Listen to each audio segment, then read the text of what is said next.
You guys, I'm excited for you to meet Adam because I just met him literally 10 minutes ago and I like him so much. So this is Adam Springwater from HiSET, and he is going to lead us in our first afternoon session of the day. And I am very excited. I'm going to step away for just a few minutes, but I will be back. Catherine and Whitney, if you guys wouldn't mind helping me out with the chat box just for now, and if anybody needs to be admitted.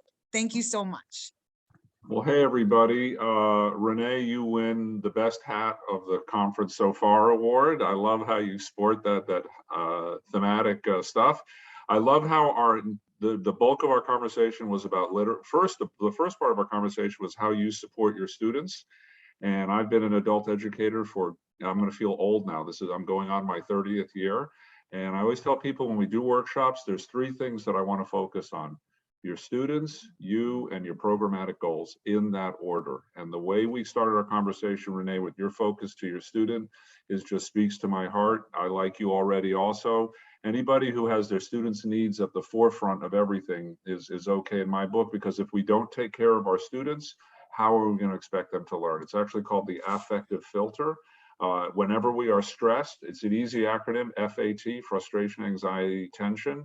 Fat, we all hate fat. We do. We all know what frustration, anxiety, and tension do to us, and so when our students are stressed, how can we expect them to concentrate on anything? So food is critical. So I'm going to go be right back. Thank you, Adam. You bet, Renee. So what we're going to do today is I'm going to be covering, let me start sharing my screen. And we practiced this, it worked earlier. And what I'm going to do is, let me go back to my Zoom control. All right, Zoom, where are you? I wanted to get to the chat feature. Hold on, there we go. I'm a guy, I can't multitask. I cannot do 2 things at once. I have to stop and go back and forth. You all just learned that. So I just put my email address in the chat box. It's my first initial last name, aspringwater@ets.org. And if you want, so today we're going to spend about an hour looking at the HiSET and what it has to offer. And I have created a PDF of all of the slides we're going to use. I'm happy to share it with you. And if you want, just shoot me an email and just reference MACAE, deck from MACAE, and I'll be happy to send you a PDF of all the slides we're going to use. I am going to do my best to monitor the questions as we do them. What happens is once I go to present, it becomes tricky for me to monitor the questions and keep paying attention to my slides. So I'm going to do my best. I'm not uptight about my presentations. I'm here to help you. And I want this next hour to be productive for you. So if there's a burning question that you have, please feel free to ask it. Chat box is the best place to put it. And we'll get to, if it's something I can interrupt the slide for, I'll do it. And if it's not, I'll answer it at the end of the session. So it's real important to me, you know, when I go to workshop, everyone needs to mute. I can hear some background noise, so please make sure that you're on mute. Whenever I do trainings and workshops and when I attend them, you know, the thing that I resent the most is when someone wasted my time. So my goal is for today, for the next hour, that you get some nugget or I call them nuggets, so that there's some nugget, some gem, some tool that will make a difference for your students, for yourself, and for your programmatic goals. And when I get done with this workshop, I'm going to ask you how I did. So I'm very curious about that. I want to hear how I did, and I'm very sincere about trying to make a difference. So today, we're going to learn a little bit more about the HiSET exam. It's going to be an overview program. And again, I encourage you to take notes if you like to take notes, but please know that I'll provide you with all of the slides that I'm using. So the first place to start is on the HiSET website. And it is there's a plethora, there is a $10 word for you. There is a host of resources that are available at the HiSET website. If you look across the top of the page, the first tab is for test takers. The middle one is for test centers and educators. And the third one is for states and policymakers. And the upper right is the En Español tab. That's a very powerful tab. If you click on it, it seamlessly translates the entire page into Spanish and updates all the links to our Spanish resources. So that's how you can toggle back and forth. Your test takers, you would direct to the For Test Takers tab, and you would go to that center for Test Centers and Educators tab.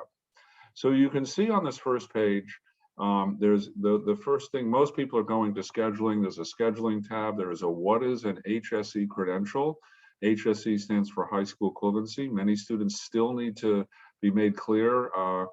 You know, HiSET is a brand name. You don't earn a HiSET. What you earn is an HSE credential from the state of Michigan that's valuable anywhere that a high school credential or diploma is accepted as validated by the Michigan Department of Education, as validated by the Federal Department of Education. And you can see all the answers to these questions. How long does it take to earn an HSE credential? That's $1 million question. I can tell you the short answer is it really depends on the student. But most students spend, but the average student time in an HSE program nationwide is between 8 and 16 months. So there is the en español button, just in case. So, whoop, and I meant to have Michigan, so I need to update. Let's just hold on a sec. We are gonna have to, I'm gonna update this before I send it out to you, because I want to send you the link for Michigan. So if you go to the Michigan State Requirements page, and I'll provide you with the link, it answers a host of questions, including the eligibility for the state of Michigan. But the most important thing that it does is it answers a host of questions about what it takes to take a test, how much it costs, where the test centers are located, how to prepare, and provide students with links. Now, when you're starting to take the HiSET, every test taker who takes a HiSET must have a My HiSET account, and they're very easy to create. So if you're signing in for return test takers, their username is their email address and the password is one that they've created. And the HiSET account is used to create, update, and manage profiles. You can also use it to schedule appointments, and important, the student can use it to view their HiSET score reports. You can also, their individual subtest report, there are 5 subtests that make up the HiSET, as well as a comprehensive score report, which is all what we call the battery. And it's easy to set up new accounts. It's also on that page, that My Test Taker page, you can find adult ed programs. Here I did have the right slide. We looked for Grand Rapids, and if you're in the Grand Rapids, Central Michigan area, you can do a search, constrain it by 1 mile, 5 miles, 25 miles, 100 miles. You can search by city, by state, by zip code. And not only does it provide the student a list of the adult education programs in their area, but if you look on the right, it'll give you contact information, phone number information, and if we've provided it by the site, we'll give you, it'll have a link directly to that education site. If you are in the state of Michigan and you do this search and you do not see your site listed there, please email me directly and we will have that added. We regularly update that site. It's a monthly cycle that we update it. So this is a great tool for students to prepare to take the HiSET. John Wooden, a famous basketball coach out of a state just to your south, Indiana, used to say, failure to prepare is preparing to fail. And we want to prepare our students to succeed, and adult education programs are the best place for a student to prepare themselves to succeed. So we provide this resource for them. We also provide a resource, search criteria for test centers. Now here I constrained it much smaller. I gave the constraint to within the city of Grand Rapids itself. And you can see that when the student finds it, they not only get the test centers that are offered, but they get a link to get directions or directly to schedule the appointment at that test center. And so this is a great tool. And again, it's all on that students page, that for test takers page. All right, it's a little bit about how to create an account, how to get started, but many of you might be asking, what is the HiSET? And if you're new to the program, this is a great overview. If you're familiar with it, it never hurts to review the foundation and know what we're talking about. So the HiSET is divided up into 5 subtests. The entire group is called a battery, and you must pass the entire battery in order to earn an HSE credential in the state of Michigan, in fact, in any state. Now, there are 5 subtests. There's reading, writing, mathematics, science, and social studies. And there are between 50 and 61 questions on each of the subtests. One of the features, I did test assessment and test development for many years as part of my graduate work and working as 2 of the districts I worked at. And one of the number one issues that affects that affective filter, that frustration, anxiety, tension, stress level, is students confused about how the question is being asked. All of the multiple choice questions on the HiSET are that very familiar single response multiple choice. So they have a question, they have a choice of 4 to 5 answers. There's no drag and drop, there's no fill in the blank. Those are higher order computer skills that are critical for students. Those are good soft skills, but they're not part of passing the HSE credential. And our focus, as I'm sure you all agree, is to help our students get through the door. The HiSET itself is not the goal. It's always what you do with your HSE credential that matters. Do you go on to that 2-year or 4-year program? Are you entering the armed forces? Or are you satisfying an employer, a court? There's a variety of reasons that people want an HSE credential. It is almost never to have a decoration on the wall. Although I did have one retired, and a guy was an interesting guy. I'd worked in a factory for years, had never gotten his high school diploma, and after he retired, came back to get it. But that is very unusual. So 5 subtests between 50 and 61 questions. The one subtest to pay special attention to is the writing subtest. It actually has 2 parts. It has 60 of those single response multiple choice questions, and it has an essay. You'll notice that you're given 2 hours to take it, and you must pass both parts at the same time. Now we're going to take a look at scoring in just a little bit later. Keep in mind that the HiSET is the only HSE exam that is available in both paper-based and computer-based format. CBT computer-based, PBT paper-based. It's available in English and Spanish, and we do provide accommodated test forms. I was the special ed coordinator of the last district I worked in. The wonderful woman who trained me in my graduate program said, "We're all special needs. We just don't all have IEPs." And then she would laugh, "Yet." So all of our students have special needs. If you think a student needs an accommodation, we have a seamless format for you to apply for that. We'll go into it a little bit later, but one of my favorite things about accommodations that I discovered about the HiSET is that, and I love this, there is no additional cost to either test taker or test center for offering an approved accommodation. Now, keep in mind that the HiSET must be taken at an official HiSET test center or through the HiSET exam at home option. The HiSET exam at home option was developed in direct response to the COVID pandemic that shut every test center across the country for a significant period of time. Many test centers are opening back up again, and it seems that we're having a good, the last 3 months have indicated a steady increase in test centers continuing to open. However, some students either cannot or choose not, prefer not to test at a test center. And for those students, we offer an at-home option. We want to keep in mind that although the student is testing outside the test center, there are rigorous criteria that must be met. And so students absolutely should go to the HiSET exam at home and go to that link and check out the requirements for it. You've got to create a test environment. By the way, in my slides, you'll notice there is titles and all of the orange banners.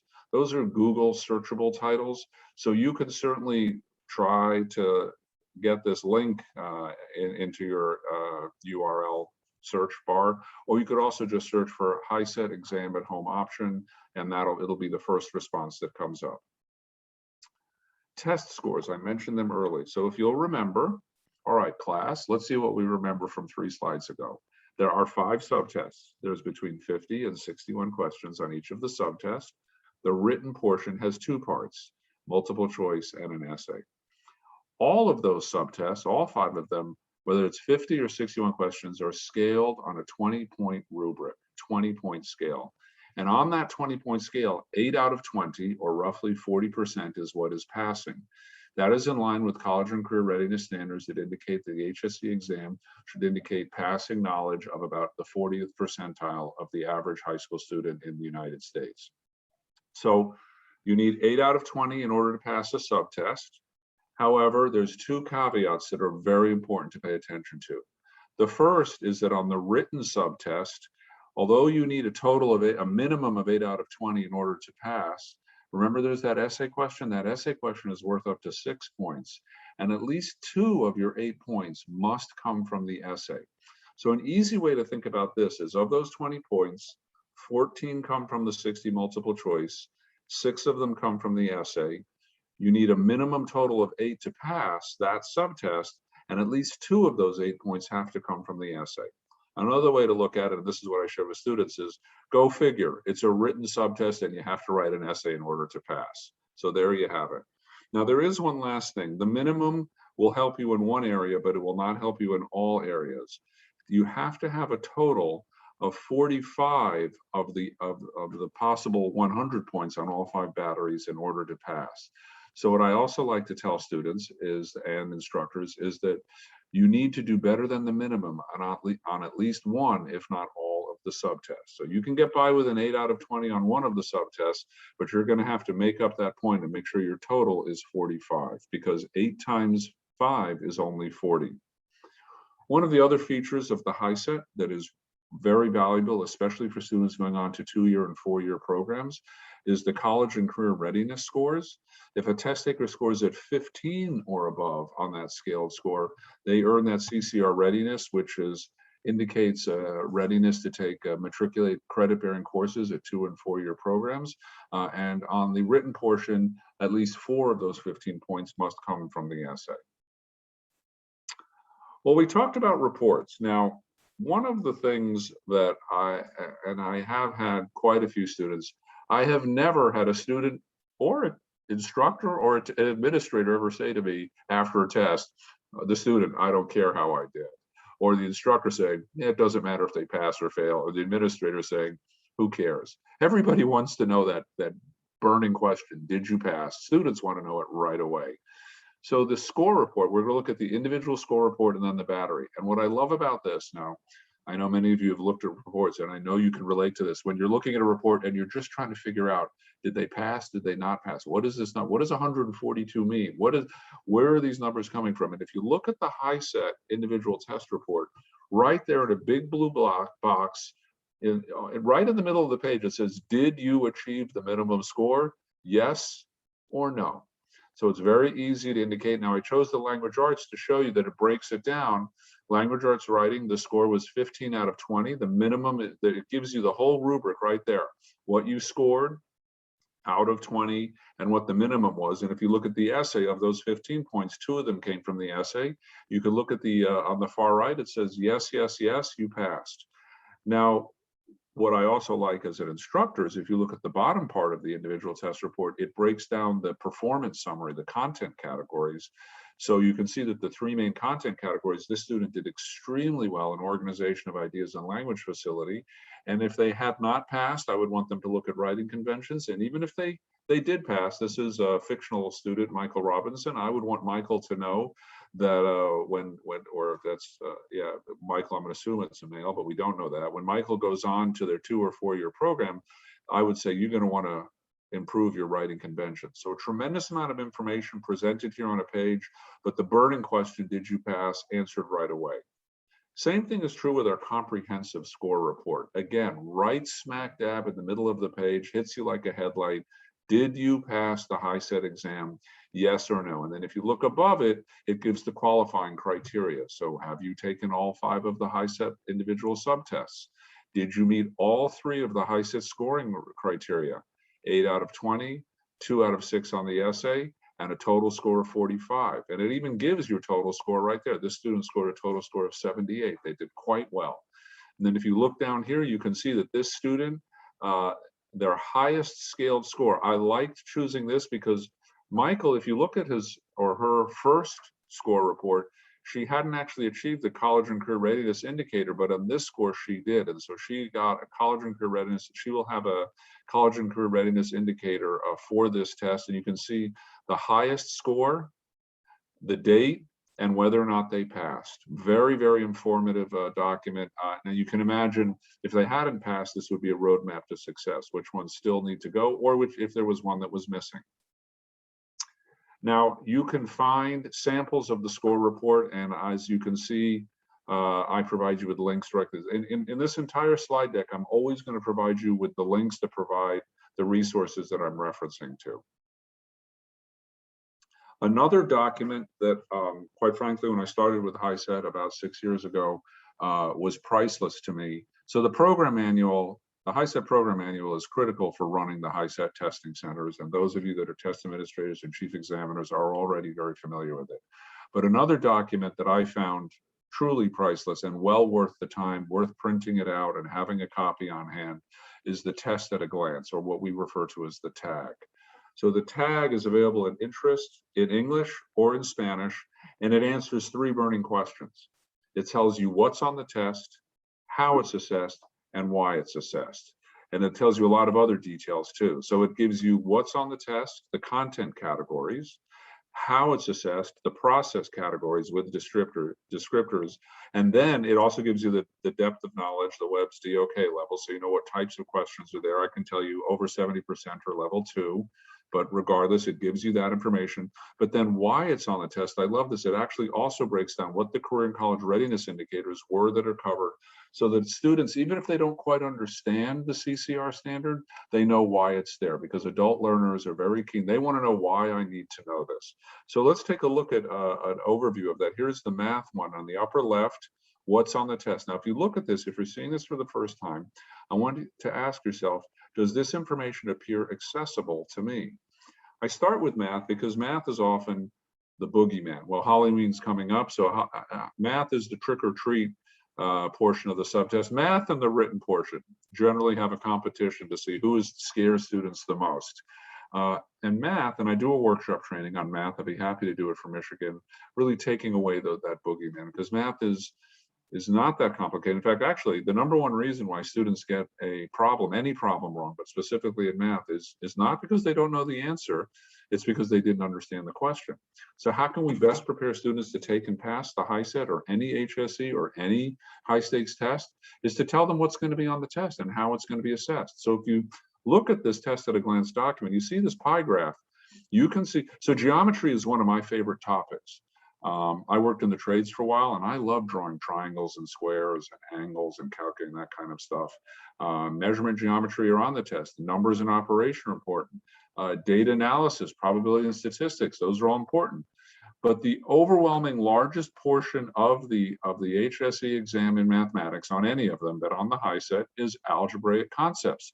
So if you're not sure what your lesson is today, in fact, whatever your lesson is, you should be doing a good program that's prepared for algebraic concepts.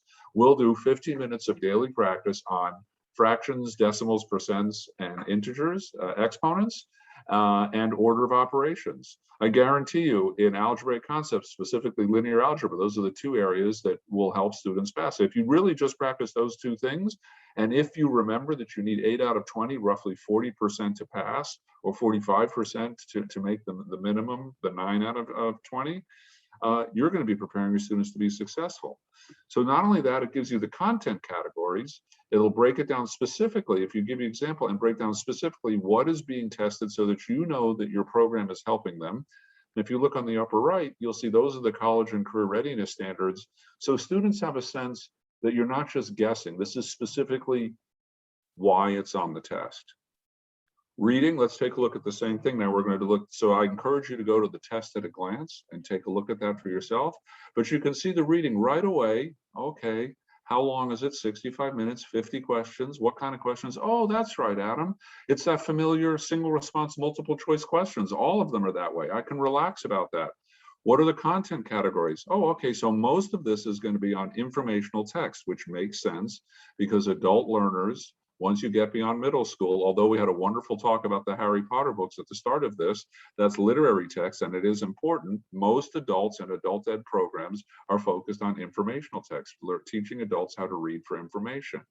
And then here's the process categories. The written portion, again, let's take a look at it. If I am preparing my students to take and pass this the first time, I can look very quickly. I can see, well, there's 61 questions. The multiple choice are all that single response multiple choice question, but there is one essay question. I know from looking at this, looking further at the test at a glance, that's a persuasive writing document. And again, I do a workshop. I'm happy to offer a workshop to Michigan on how to prepare your students to take and pass the written essay the first time. But I can look at this test at a glance and I can see that language facility is by far the most important portion of the written portion. And I can look at the content categories and understand what exactly is meant by language facility. To help students, we provide scoring guides and samples. Everybody who's starting this out, we all want to know what's good and what's good enough, what's poor and what's not passing. So we provide them in English and in Spanish, a writing response scoring guide, as well as scored sample writing responses, so students and instructors and administrators can see exactly what we mean by good enough, or what does that 2 out of 6 look like. So here is a 2 out of 6, and you'll get, now, this breaks one of the cardinal rules of slides. There's too much information for you to read it right now. Some of you are scanning it really quickly, but you can see that it's going to break. That's why I provide you with the link.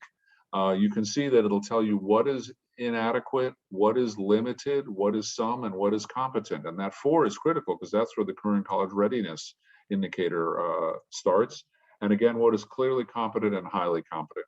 Most of your students are going to range somewhere in the 2, 3, or 4 range, especially if they're well prepared. But just to make sure they're well prepared, we provide you with samples of the prompts on the essay portion. There's always a persuasive essay. You're presented 2 prompts on 2 sides of an issue. In this case, it's dress code, whether it's okay or not okay to dress. To have a dress code, students are asked to read the essays, take a position, give examples from the essays and from their personal experience. If they do those simple things as I've outlined them, and that's all in the instructions right here. Again, in my workshop, I'll break it down for you and show you how to show students exactly how to find the answer in the instructions. But if they do those simple things, state the issue, state the two sides, take a position, and give examples from the essays and from personal experience, they're guaranteed to pass. But the scoring guide breaks it down even more. So here is an actual example of a 2 out of 6 score right here. And Patty asked on the writing essay, is there a right claim? No, Patty, good question. There is no right or wrong. What there is are unsubstantiated claims or inconsistent logic or such poor grammar. And basically, if you don't capitalize and use end punctuation, that's going to sink you. But again, I can go into more detail with the writing workshop and these rubrics. I think you'll be really excited, Patty, when you read them. You're going to see that either side is correct. What I stress in my workshop with students is that technically you could argue both sides. That's a very high level function. For an HSE student, I want them to just pass. I say, pick the side of the argument that makes the most sense to you. Pick the side that you agree with. Give 2 examples from the essays you read, and give an example from your personal experience. Write a conclusion, and you're good to go, and you'll pass. But you'll see from this score too how that basic thing can be accomplished. And Patty, I'm glad you appreciate that.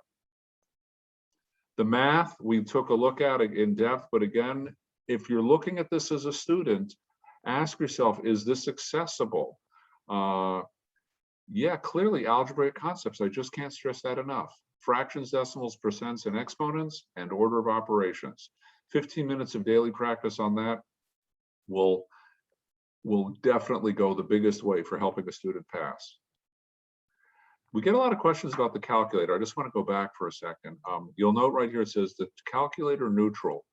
So what people ask about that, well, what students need to know is that what that means is that you don't actually need a calculator to pass the HiSET. In fact, for some students, calculators can be a big distraction. If they're not practiced with them, they'll just push buttons, come up with some number, and write that number down because they think the calculator knows more than them. I strongly encourage you to have your students practice with calculators. Now, a couple of rules. The student can never provide their own calculator. If their calculator is present at the test, it must be provided by the test center, either 4-function or scientific calculator without memory. But the best place, there is an embedded calculator in the computer-based test, and any Windows operating system will use it for practice. And there it is. If you've used it, there's that very familiar 4-function calculator.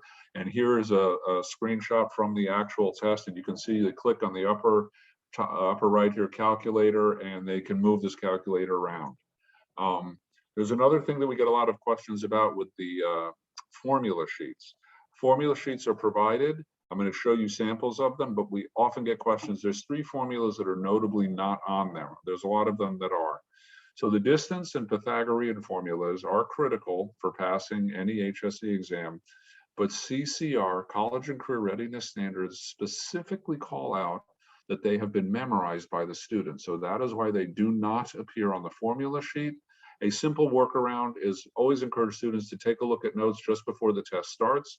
Obviously, once the test is started, those will be taken away. But all math tests are provided with scratch paper. And the first thing I'd have a student do is jot down that distance equals rate times time, and a squared plus b squared equals c squared, and then they can have it in their notes. The quadratic, while a beautiful formula that can scare the bejesus out of you, if you've done daily practice on fractions, decimals, percents, and exponents and operations, you can actually look at this formula and see that it's just a very long sentence condensed into one big formula. It's actually not very complicated. It's just really simple multiplication and division problems done in a particular order. And the quadratic, as per CCR standards, is not assessed as itself. It's assessed in the elements of it, things like completing the square and linear algebraic formulas. And that's why it's not on the formula sheet. The formula sheets are available in English and in Spanish. And this is what, and they're available on the computer-based test. On the paper-based test, they're printed in the booklet, but on the computer-based test, you click the help button, you go to notes and reference, and then you see the formula sheet here, depending on which language you're going to be testing it. I love this. Just keep in mind on the upper right, there's the clock running. That's a countdown clock that lets the student know how much time they have left. Science, one of my favorite topics, but it can be very confusing for the student because there's a wide, most students, there's 3 years of high school science that need to be covered, but let's take a look at the test at a glance and see how well we can prepare our students to focus on just those areas they need to pass. Keep in mind, 8 out of 20 is the minimum passing, that's 40%, right? So I look at the time, I say I have 80 minutes, so I have a little bit, an hour and 20 minutes. The number of questions is 60. The format, oh, I can relax. It's that single response multiple choice. Now let's take a look at the content categories. Now I happened to live in California, so I can tell you that plate tectonics, earthquakes, things like that, have always been of interest to me, and they're of a big importance to me. So I like that kind of stuff. I like biology, I like physics, I like chemistry, but by far, almost 50% of this test is life science. So if I'm interested in having a clever conversation with my students, I can certainly talk about earthquakes because that's relevant to us. Or in Michigan, you can talk about weather. You can talk about weather coming off the lakes and cold fronts and things like that. Those are all very interesting topics.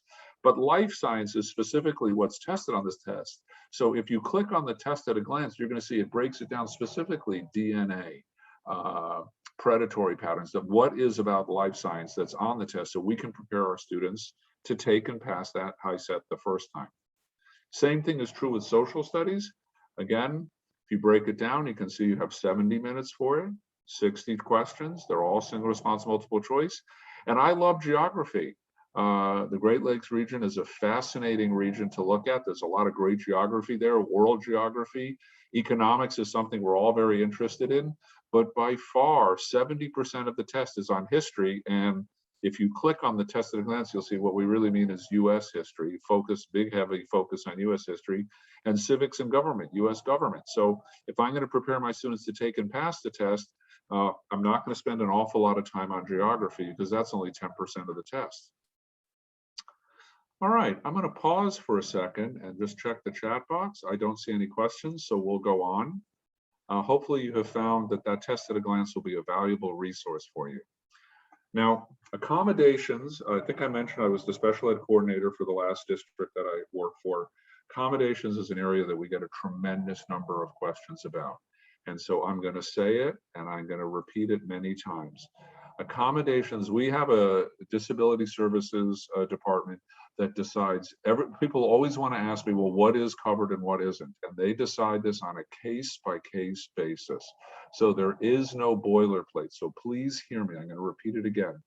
Accommodations are decided on a case-by-case basis, and there is no additional cost to students if an accommodation is approved. So I created this flow chart to show you really the four, although there's 5 paragraphs here, the 4 steps in becoming getting an accommodation. And the first step is always to review the HiSET test taker bulletin on the website. And I provide you both of these links down here, and you can see that they're hot links. So review that test taker bulletin. You can Google HiSET test taker bulletin, and you can Google HiSET disabilities requirements. If you think a student might have an accommodation, now keep in mind, when we work in adult ed, often our students are not coming to us straight out of the K-12 program. They may have been out of school for a month, a year, 10 years, 20 years. They may have gone to school in a foreign country. They may not speak English. They may have had their education interrupted by some time in a gated community, i.e. a correctional facility of one form or another, mental health issues, drug issues, victims of violence, domestic violence, medical crises. There's a lot of really good reasons why a student doesn't have their HSE or needs to get an HSE program. And time can pass. So what you want to do is, if you think a student might need an accommodation, contact Disability Services. Please read the test taker bulletin, look at the HiSET, and then give a call. And Disability Services will help you at no additional charge to help determine if an accommodation is even needed. Sometimes we'll provide the accommodation without approval, like a larger print booklet is a pre-approved accommodation. There's no need to qualify for it.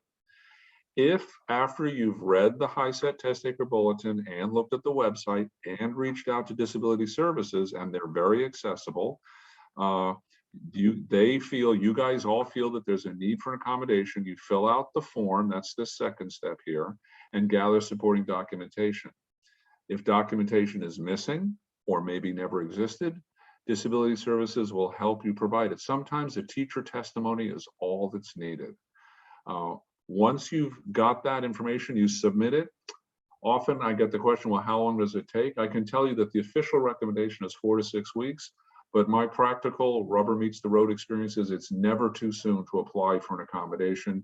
If a student walks in the door and you think there might be something going on here, that's the time to get started on it right away. The worst time to figure out that a student needs an accommodation is like the day of test or a week before. And now we're rushing and scrambling. So apply as early as they can.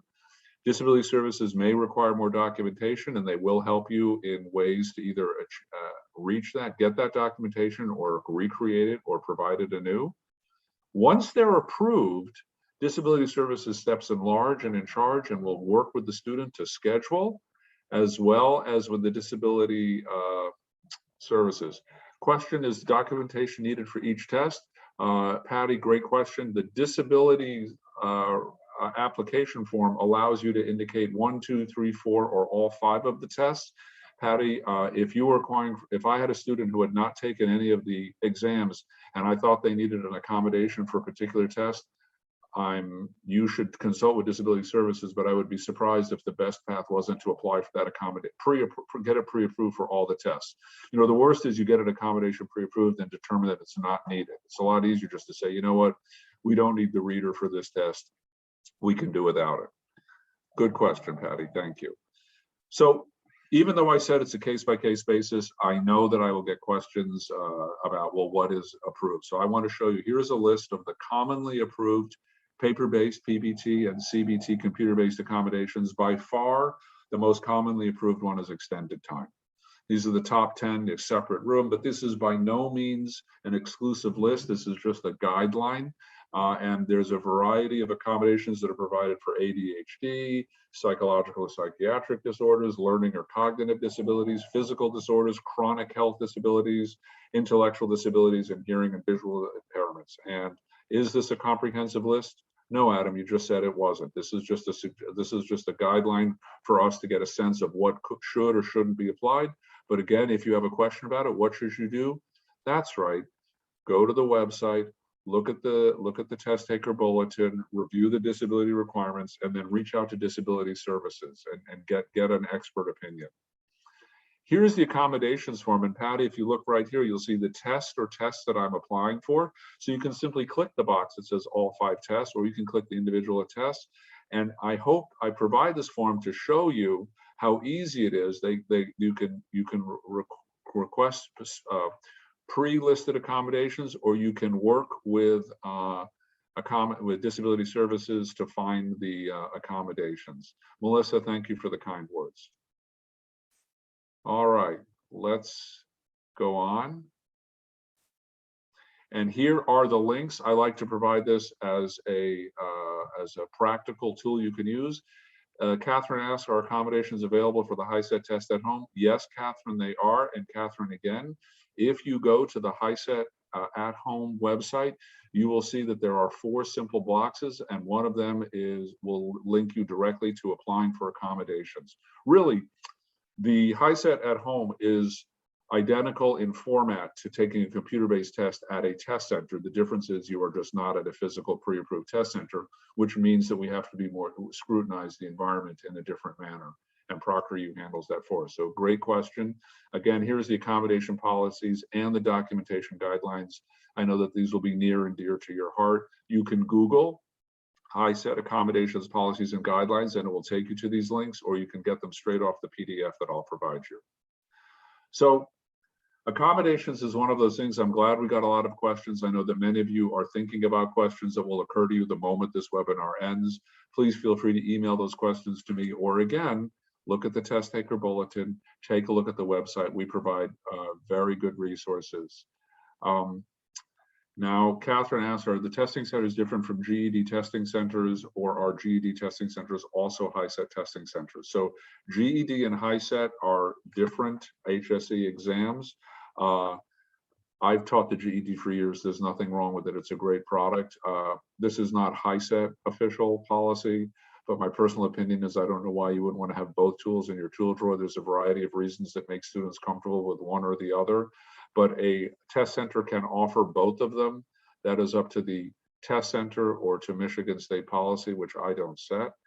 Most test centers are happy to offer both. There's no reasons why they could be exclusive one or the other.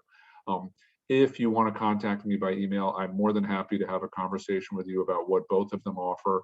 And I'm biased. I wear the HiSET badge because I did teach both, and there are things that the HiSET does that the GED does not do that you might decide are significant for your students. An easy example is we offer a paper-based version that GED doesn't.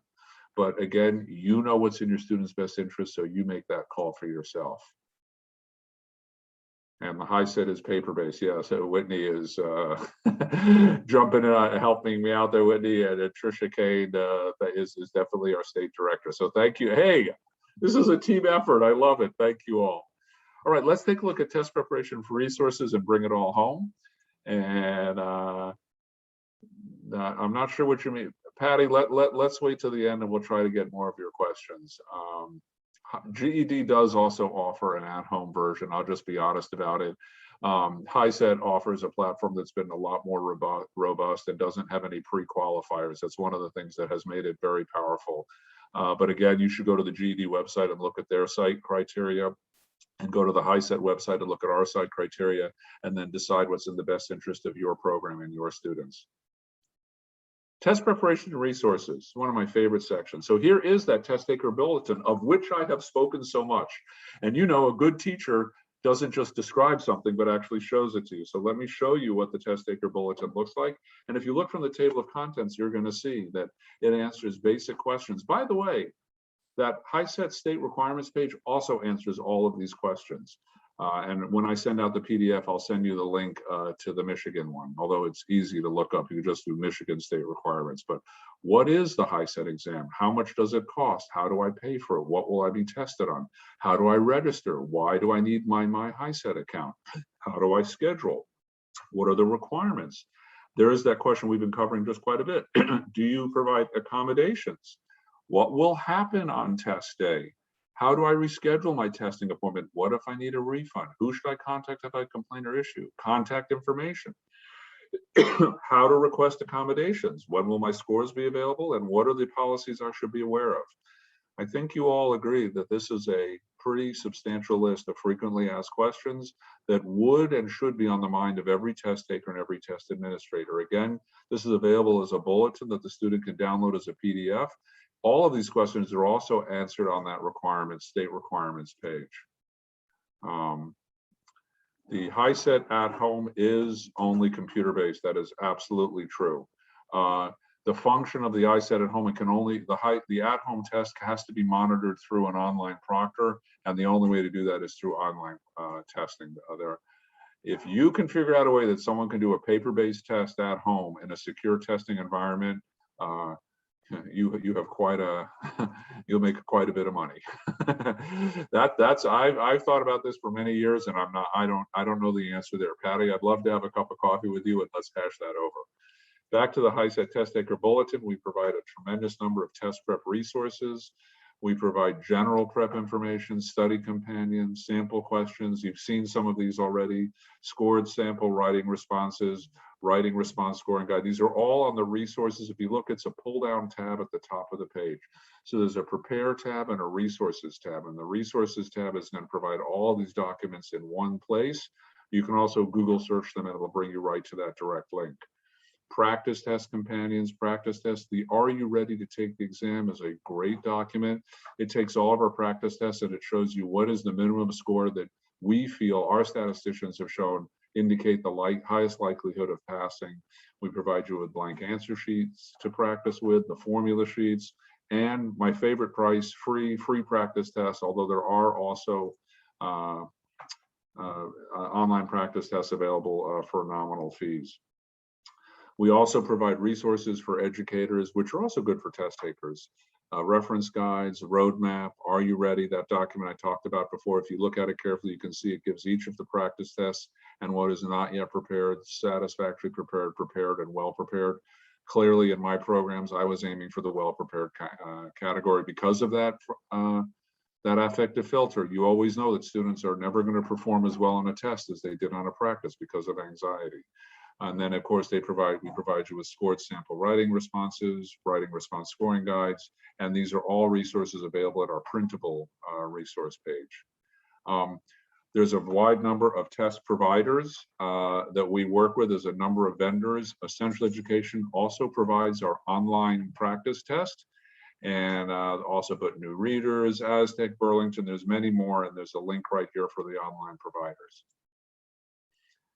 HiSET program customer service. I mentioned the HiSET program guide before, a program manual. This is page 1 of the HiSET program manual, but I like to pull this page out for you. There's 4 main divisions. The first one is test taker services. That's 1-855-MY-HiSET or 1-855-694-4738. That is an answer phone that is answered by HiSET employees who are specifically trained to answer test taker questions from the test taker perspective. So if a test taker has a question, how do I get my scores? Did my accommodation come through? Where are there test centers in my area? You know, any question they have that they don't feel that they can find on the internet, on the web page, give them that test taker services number. That's where they go, oh, my name is spelled wrong. I had scores in another state, they're not appearing. Any of those test taker questions, they answer there.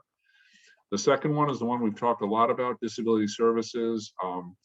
They are your go-to if you just have a question. Do I think there should an accommodation may or may not be appropriate? This is a direct, more direct information, but again, all of this information, the test taker services information is on the student login page. Disability services information is on all of the disability pages that we've mentioned. The third column is for test centers. This is not a number you give out to the general public. This is Test Administration Services, TAS.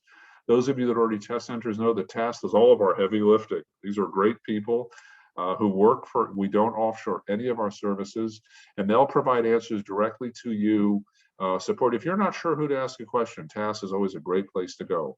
HiSET TAS at ets.org. And last and certainly not least is our tech support team.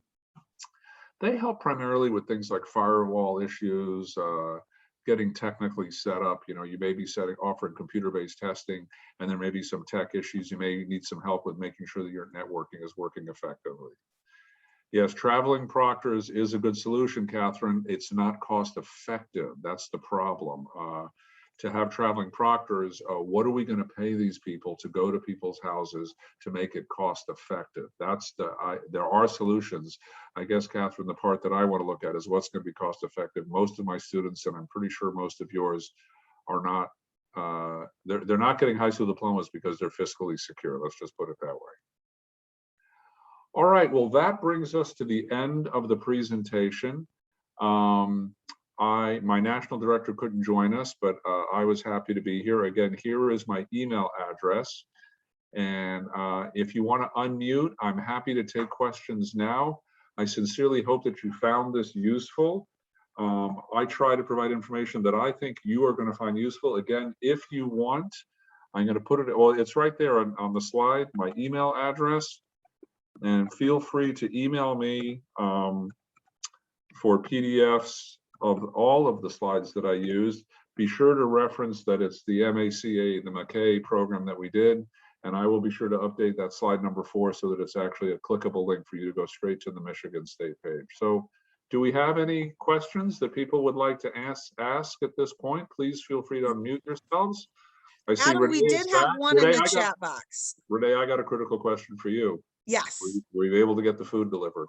I was, and she was so grateful, you know, rather than her being upset that the food wasn't available when she came up here, she was so grateful. So thank you, Adam. And thank you. I've been texting my other McKay board members. I'm like, so Adam's my new favorite. I love him. We do have one question though from Sure. Kristen Allen, who's one of my other favorites. I Are see there it right here. printed brochures that we can provide to students, Adam? Yes. So COVID threw a big wrench in our works. I have a warehouse in New Jersey that has been closed down due to state COVID restrictions. It has been, I cannot tell you how difficult it is to get somebody in and out of that building. And then God forbid they need to pack something and ship it.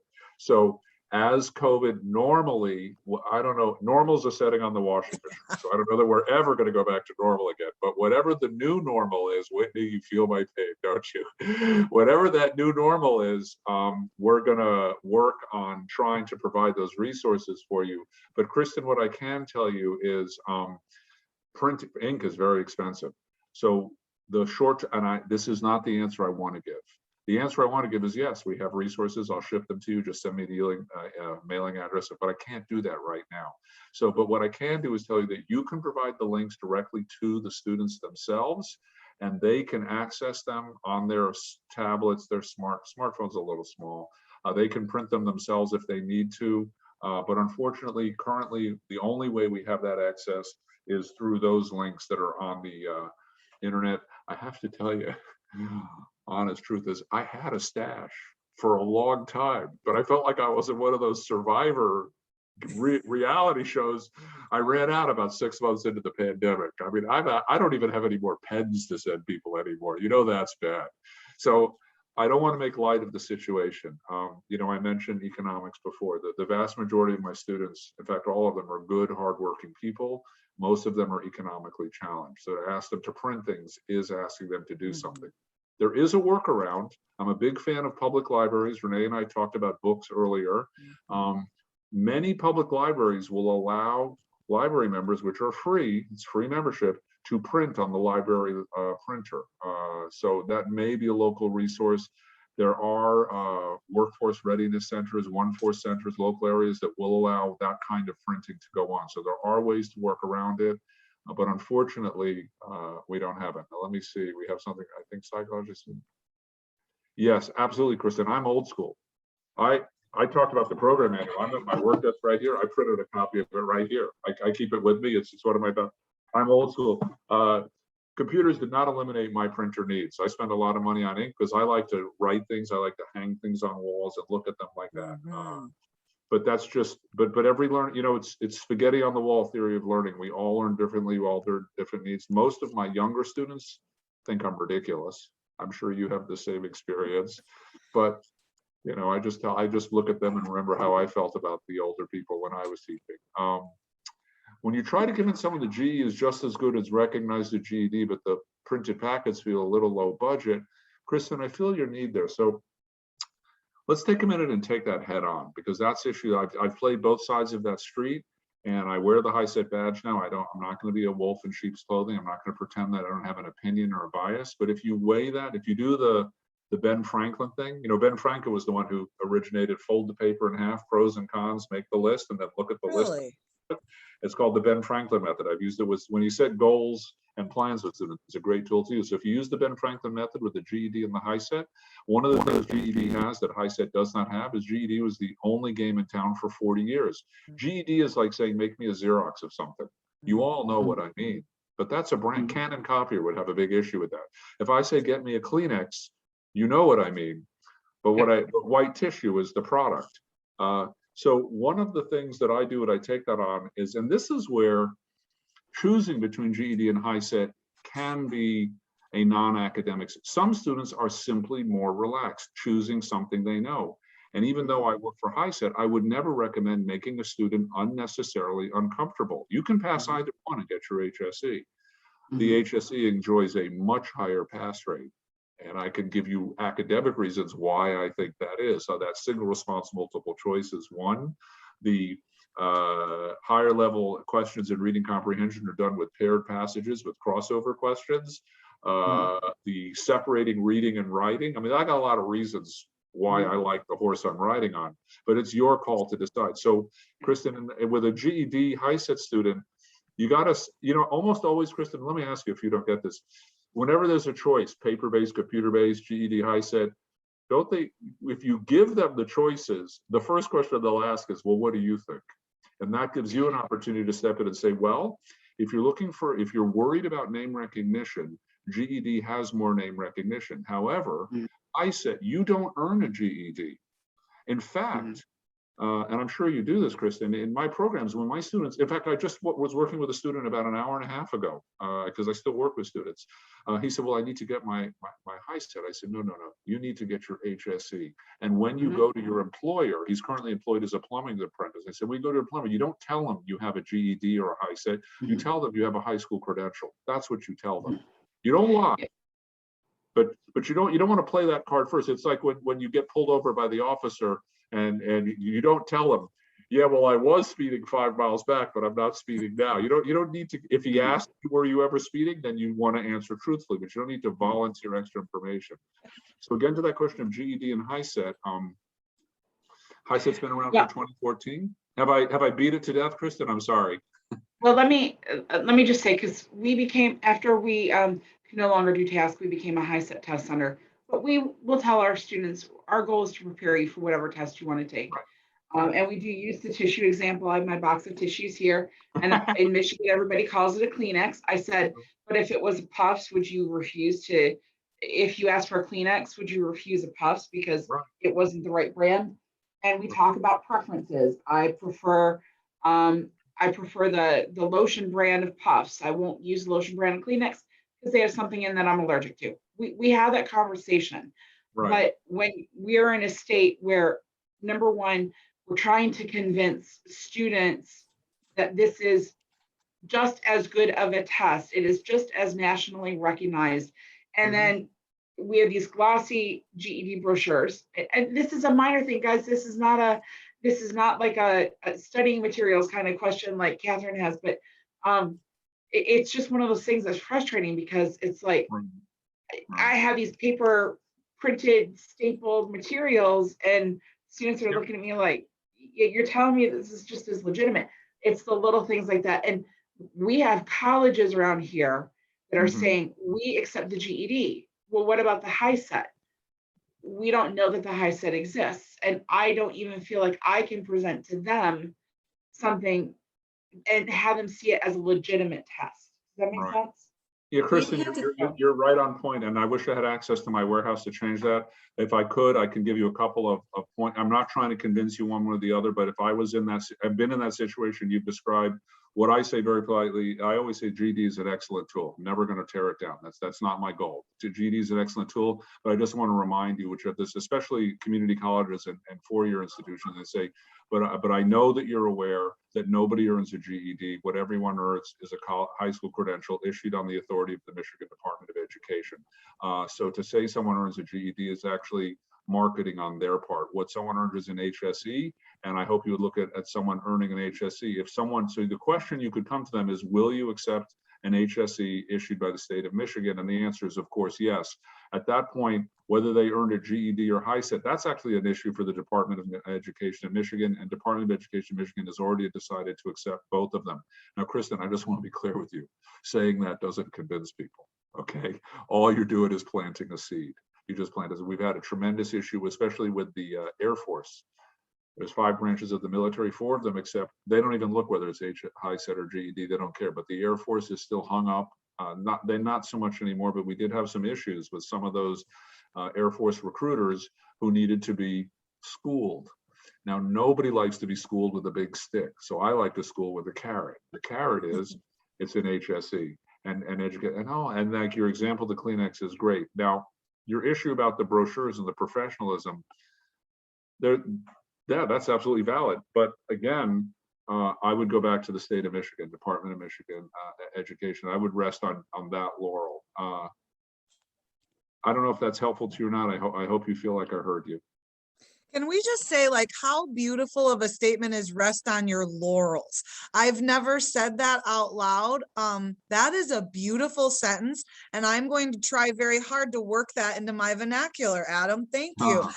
I want to say Whitney had a question. Oh, sorry, Renee. No. I was just, because how quickly time flies when we're having fun. I'm sorry, Whitney, though. We don't want to cut you off. Yeah, I okay. have 14 more minutes. Is that correct, Renee? I think we only go till 2:45. Am I right, you guys? Was this one's 1:45 to 2:45? It was, so we're 2 minutes past. Go ahead, Whitney, lay it on me. I'm here with you.